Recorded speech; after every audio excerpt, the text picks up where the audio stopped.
Hello. So all good.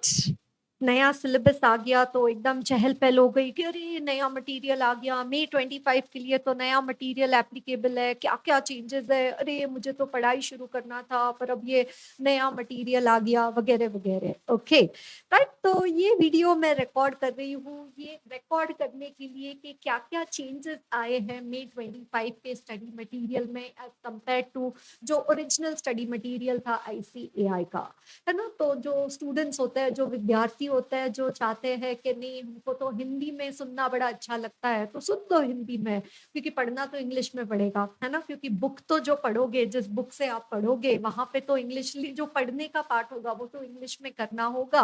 But at least मैंने सोचा कि हाँ, कि मैं बुक तो हिंदी में नहीं लिख सकती हूँ, बुक तो मैं इंग्लिश में ही लिखूंगी और आप भी इंग्लिश के बुक से ही पढ़ोगे। बट हाँ, एटलीस्ट जब तक के वीडियो की बात आती है कि मुझे आपके साथ बुक के बारे में बात करनी है, तो वो बिल्कुल भी मैं आसानी से हिंदी में रिकॉर्ड कर सकती हूँ। ओके राइट, तो क्या चेंजेस है मटेरियल में अगर देखा जाए तो सबसे पहले अगर मैं कहूँ तो टोटल कुल मिला के 5 चेंजेस है। चेंज नंबर 1 जो है वो है चैप्टर नंबर 3 में, इंस्टीट्यूट स्टडी मटेरियल में जो चैप्टर 3 है, और अपनी बुक में जिसको चैप्टर 4 में है, जिसमें ऐसे 450 है, evaluation of miss statements identified during the audit, जिसमें कहा जाता है कि ऑडिटर आपको जो भी मिसस्टेटमेंट मिले हैं ऑडिट में उनको पहले इकट्ठा करो, ऐसे सारे मिसस्टेटमेंट इकट्ठा करो जो other than those which are clearly trivial. तो यहाँ पे उन्होंने एक्सप्लेन किया है कि what do you mean by the term clearly trivial. और जो भी मिसस्टेटमेंट आपने ऑडिट में अक्यूमुलेट किए हैं उनको आपको फर्दर क्लासिफाई करना है कि क्या ये मिसस्टेटमेंट फैक्चुअल मिसस्टेटमेंट है, क्या क्या ये मिसस्टेटमेंट जजमेंटल मिसस्टेटमेंट है, या ये मिसस्टेटमेंट प्रोजेक्टेड मिसस्टेटमेंट है ना। तो जो हम 450 के स्टडी में ऑलरेडी इनकॉर्पोरेट करते हैं, अब उन्होंने वो स्टडी मटेरियल में भी ऐड कर दिया है। राइट, तो दैट इज चेंज नंबर 1। फिर चेंज नंबर 2 जो है वो चैप्टर 8 में है, जो है 800 सीरीज के बारे में, है ना। Audits of financial statements prepared in accordance with special purpose framework, then audit of single financial statement, specific element, account or item of the financial statement, and engagement to report on the summary financial statements। तो जो है 800, 805 and 810। तो basically क्या हो गया है कि ये जो ऑडिट स्टैंडर्ड की सीरीज है वो आईसीएआई ने रिवाइज की है। तो जो भी रिवाइज स्टैंडर्ड के हिसाब से, है ना, जैसे ऐसे 700 ओल्ड स्टैंडर्ड रहा करता था, फिर उसका न्यू फॉर्मेट आ गया, वैसे न्यू और स्टैंडर्ड आ गया, वैसे ही 800 सीरीज के ओल्ड स्टैंडर्ड्स को आईसीएआई ने रिवाइज किया है, जहाँ के मेनली जो ऑडिट रिपोर्ट का पार्ट है कि स्पेशल पर्पस फ्रेमवर्क का रिपोर्ट, सिंगल फाइनेंशियल स्टेटमेंट का रिपोर्ट, समरी फाइनेंशियल स्टेटमेंट्स का फॉर्मेट का रिपोर्ट का फॉर्मेट, वो उन्होंने सारा न्यू ऑडिट रिपोर्ट के हिसाब से चेंज लाया है ना। तो that is the change number 2 के 800 सीरीज पूरा कुछ नया नहीं है, वो ऑलरेडी था सिलेबस में, सिर्फ ऑडिट रिपोर्ट के फॉर्मेट में थोड़ा कंटेंट में वहां पे चेंज आया है। राइट, फिर बात करते हैं चेंज नंबर 3। चेंज नंबर 3 है चैप्टर नंबर 14 में।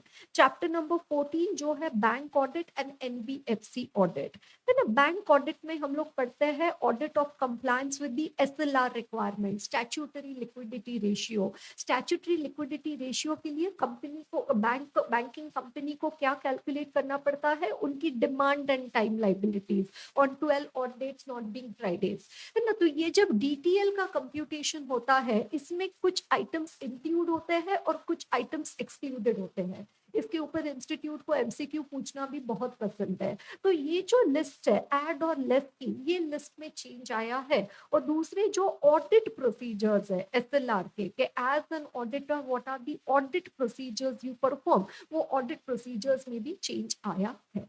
ओके दूसरा एनबीएफसी चैप्टर में अगर देखा जाए तो काफी चेंज है, जबकि जो आरबीआई प्रूडेंशियल नॉर्म्स है for asset classification, income recognition and provisioning, वो ना capital adequacy ratio, tyre 1 capital, tyre 2 capital में क्या आएगा, राइट। तो वहां पे चेंज है ना। कैपिटल एडिक्वेसी रेशियो, प्रोविजनिंग के percentages, classification as NPA, right. फिर उसके बाद substandard doubtful and loss asset, right. फिर उसके बाद देयर इज द डिस्कशन के NBFC audit report directions, right. So NBFC audit report direction, है ना। तो इन सारे पॉइंट्स में एनबीएफसी के चैप्टर में चेंज है। तो एक जो चैप्टर एकदम फोकस में रहेगा मई 25 नवंबर 25 में, मुझे लगता है कि वो एनबीएफसी का डिस्कशन होगा। शायद ऐसा भी हो सकता है कि एनबीएफसी के चैप्टर पे एक 10 मार्क का इंटीग्रेटेड केस स्टडी आ जाए, है ना। जैसे ओल्ड सिलेबस में एक पीयर रिव्यू करके चैप्टर रहा करता था, अब तो चैप्टर 1 में उसका छोटा सा रेफरेंस है। पर जब पीयर रिव्यू रिवाइज हुआ था ना, तो उसके बाद वाले अटेम्प्ट में उन्होंने पीयर रिव्यू का 10 मार्क का इंटीग्रेटेड केस स्टडी पूछा था। तो उसके बेसिस में मुझे ऐसा लगता है कि शायद एनबीएफसी के चैप्टर पे थोड़ा एड ऑन एडवांटेज हो सकता है इस पर्टिकुलर में 25 नवंबर 25 में हो सकता है। Okay right. फिर उसके बाद बात करते हैं चेंज नंबर 4 जो है चैप्टर नंबर 16 जो है इंटरनल ऑडिट। अब इंटरनल ऑडिट के चैप्टर के एंड में इन्होंने दिया है the list of the standards on internal audit. ये जो लिस्ट है स्टैंडर्ड्स ऑन इंटरनल ऑडिट की, ये लिस्ट में थोड़ा कुछ चेंज है ना। कुछ स्टैंडर्ड्स ऐड किए हैं, कुछ रीशफलिंग किया है, कुछ पुराने नंबर हटा दिए हैं, ऐसा छोटा सा वहां पे चेंज है। और जो लास्ट चेंज है वो है चैप्टर नंबर 19 जो है professional ethics and the liabilities of the auditor. वहां पे एक जो चेंज है which is regarding the CA logo, है ना। पहले हमारा जो सीए लोगो था वो था CA with the with the green colour tick upside down tick mark. अब क्या है the CA with the tricolour tick and then after the CA also what sorry right with the tricolour tick and what is written at the end is also India, है ना। अब इन्होंने इसका colour palette भी specify किया है, क्यों India add किया है लोगों में वो भी बताया गया है, right. So that is also what is added. फिर दूसरा जो चेंज है इन चैप्टर नंबर 19 वहां पे उन्होंने एड ऑन किए हैं, मतलब ऑलरेडी अपने बुक में स्टडी मटेरियल में थे बट कुछ और ऐड हो चुके हैं, the recent decisions of the ethical standard board, है ना। तो अगर आप आईसीआई के वेबसाइट पे एथिकल स्टैंडर्ड बोर्ड पे कमेटी पे जाओगे, नॉन स्टैंडिंग कमेटी, वहाँ पे डिसीजंस आते रहते हैं। तो जो भी लेटेस्ट न्यू डिसीजंस वहाँ पे आए हैं वो उन्होंने अपनी स्टडी मटेरियल में इनकॉर्पोरेट कर दिए हैं। तो बेसिकली मोटा माटी ये 5 चेंजेस है जो सिलेबस में हुए हैं, है ना। ये 5 चेंजेस है। इसके अलावा अगर आप देखोगे कि क्या चेंज है, तो हर एक चैप्टर के एंड में उन्होंने ऐसा कहा है स्टडी मटेरियल में कि हमने प्रैक्टिस क्वेश्चंस ऐड किए हैं। तो मैंने बोला अरे वाह, नए क्वेश्चंस ऐड किए, चलो मतलब नया वैरायटी ऑफ क्वेश्चंस देखने मिलेगा। मैंने ऑलरेडी एडिशन 3 का अपडेशन शुरू कर दिया था बिफोर दिस मटेरियल इंस्टीट्यूट का मटेरियल आने के पहले। तो ऑलरेडी ये 800 के चेंजेस बुक में थे और ऑलरेडी ये पर्टिकुलर एथिक्स के चेंजेस बुक में इनकॉर्पोरेटेड थे, है ना। फिर जो एथिक्स का लोगो का वगैरह। और फिर मैंने बोला कि चलो अभी जो भी नए नए प्रैक्टिस क्वेश्चंस आए हैं वो मैं सारे बुक में इनकॉर्पोरेट कर लेती हूँ। बिलीव मी, है ना। मैं मतलब इट्स लाइक मुझे एक भी नया क्वेश्चन नहीं मिला जो ऑलरेडी अपने बुक में नहीं है, ऐसा हो। जितने प्रैक्टिस क्वेश्चंस उन्होंने स्टडी मटेरियल में ऐड किए हैं वो ऑलरेडी बुक में इनकॉर्पोरेटेड है, क्योंकि उन्होंने प्रैक्टिस क्वेश्चंस में कौन से क्वेश्चन डाले हैं जो एमपीपी आरटीपी सजेस्टेड है मई 24 नवंबर 24 का, है ना। और वो तो सारा अपने बुक के खजाने में ऑलरेडी भरा हुआ है ना। तो एज सच तो मतलब that was not something new for me क्योंकि it was already incorporated. Okay, है ना। तो ये ऐसा करके अपने पूरे स्टडी मटेरियल में ऐसा चेंज है। इसके अमेंडमेंट नोट्स जिन स्टूडेंट्स के पास एडिशन 1 एडिशन 2 है उनके लिए हम अमेंडमेंट नोट्स पीडीएफ में प्रोवाइड करेंगे, और जो भी इसके वीडियोस है वो मैं यूट्यूब पे ही अपलोड करने वाली हूँ, so that will also be taken care of. And जिन स्टूडेंट्स ने अब तक बुक नहीं खरीदी है या क्लासेस नहीं खरीदी है ना, क्लासेस नहीं ली है, तो बुक का लॉन्च हम परसों करने वाले हैं, है ना। एडिशन 3 आज जब मैं आपसे बात कर रही हूँ the book is already under printing, है ना। तो मैं हमेशा ऑडिट की बुक को 3 in 1 बुक बुलाती हूँ, है ना। कि आपको डिटेल स्टडी अगर करना है तो ये बुक से आप कर सकते हो। आपको अगर ये बुक से रिवाइज करना है तो जो भी मैंने रेड कलर में कीवर्ड्स हाईलाइट किए हैं उतना पढ़ लो तो आपका रिवाइज हो जाएगा।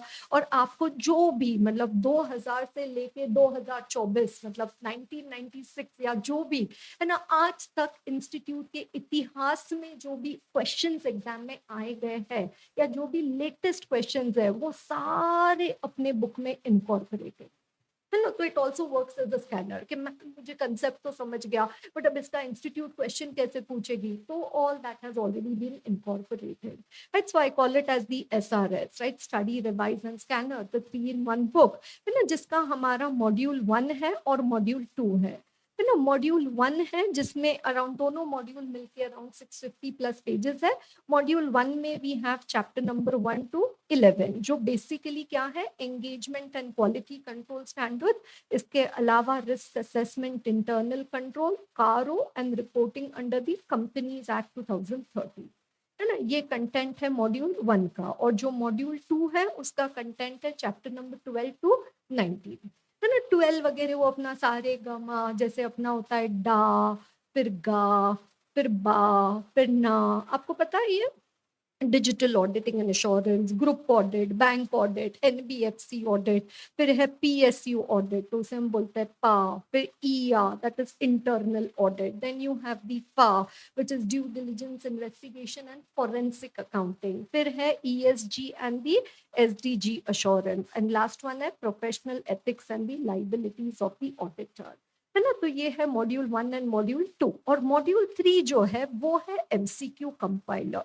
तो आज तक के जितने भी integrated case study, direct question, standard wise, chapter wise case study, chapter specific case study, concept wise case study, जितना भी एमसीक्यू का मैक्सिमम कंटेंट अवेलेबल है वो सारा इस बुक में इनकॉर्पोरेटेड है ना. तो it's like a one stop solution जिससे आप आपके एमसीक्यू की प्रेपरेशन, आप बोलते हो मैम मुझे एमसीक्यू प्रैक्टिस करना है पर मेरे को पता ही नहीं चल रहा है कहाँ से करूँ, तो आप सोच सकते हो ये बुक से पढ़ने का. और इसके अलावा मैंने यूट्यूब पे ऑलमोस्ट मुझे लगता है 49 या कुछ वीडियोस डाले हैं एमसीक्यू के, है ना. इंटीग्रेटेड केस स्टडी, हर एक छोटे छोटे वीडियोस बना के हर एक में मैंने एक एक एमसीक्यू डिस्कस किया है. तो जब भी आपको टाइम मिले और लगे कि कोई पर्टिकुलर एमसीक्यू का मुझे वीडियो देखना है तो आप वो भी कर सकते हैं. तो ये हो गई बुक की बात. इसके बाद classes, fast track batch start हो रही है सीए फाइनल ऑडिट की 20 से, है ना. उसके डिटेल्स वगैरह आपको आरती लाहोटी या magnetca.com पे मिल सकते हैं. तो इंग्लिश में भी होगा, फिर एक कोई बैच इंग्लिश में भी होगा. उसके बाद फिर मैराथन बैचेस हो गए, regular batches are also in the pipeline. तो है ना, काम तो शुरू ही रहता है. Okay right. तो ऐसा सब प्लान है, प्रबंध है. मैंने तो प्रबंध किया है क्लासेस लेने का, बुक अपडेट करने का वगैरह. आई होप कि आप लोग भी आपकी पढ़ाई का प्रबंध कर रहे हो, कि आपने पढ़ाई शुरू कर ली है कि कोई पंडित जी से मुहूर्त नहीं निकलवाना है कि अरे कब करे, अरे ऐसे इंस्टाग्राम देखने के लिए तुम मुहूर्त नहीं निकालते हो, फिर पढ़ाई के लिए क्यों, है ना. तो ठीक है, I don't want to be sarcastic और anything, just talking about the direct point, है ना, कि पढ़ना शुरू कर दो, है ना. नहीं पढ़ने के ऑप्शन को ऑप्शन में ही नहीं रखना है, राइट. Start studying. जिन स्टूडेंट्स ने एग्जाम भी की है, क्लियर नहीं कर पाए हैं, जिनका अपकमिंग अटेम्प्ट है, all categories of student start studying. और इसके अलावा मुझे बहुत नाज होता है, बहुत गर्व होता है, बहुत ग्रैटिट्यूड फील होता है, बहुत कृतज्ञता फील होती है ना, कि ऐसी अपॉर्चुनिटी मुझे मिली कि कि मैं ऐसा बोल सकूं कि जो जिस स्टूडेंट ने सीए फाइनल में ऑडिट मुझसे पढ़ा है उसका ऑल इंडिया रैंक 1 आया है, और हाईएस्ट मार्क्स उसके ऑडिट में है जो 93 मार्क्स है. It's like oh my God, it's like an epitome of success. It's such a proud moment, है ना. मतलब जो एक ऑडिट का एक जो इमेज बन गया था कि अरे ऑडिट में स्कोर नहीं होता है, अरे प्रैक्टिकल सब्जेक्ट में होता है, वो कहीं ना कहीं that has been changed with this particular example of success. Okay right. तो यस, मुझे आपको सिलेबस के बारे में बताना था, एमसीक्यू वीडियोस के बारे में बताना था, फिर उसके बाद बुक के बारे में बताना था, और फास्ट ट्रैक बैच के बारे में, और ये भी बताना था कि पढ़ना शुरू कर दो. और अब तक आपने जज कर ही लिया होगा कि यार ये मैम ठीक ही हिंदी बोल रही है ना. तो ठीक है, you forming an opinion and reporting on financial statements, we are doing SA 700.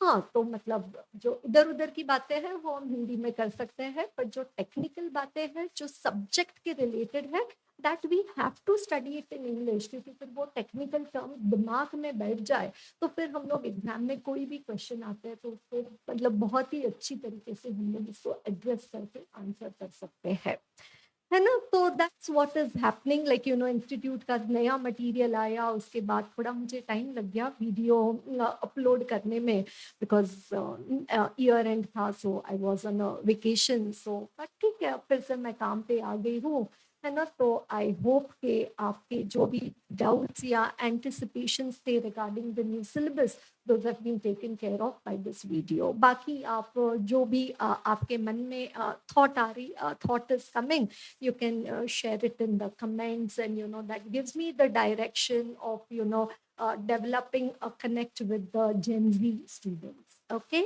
right? So thank you so much for your patient listening, and please start the dig. Okay, bye. Take care. Have a wonderful day.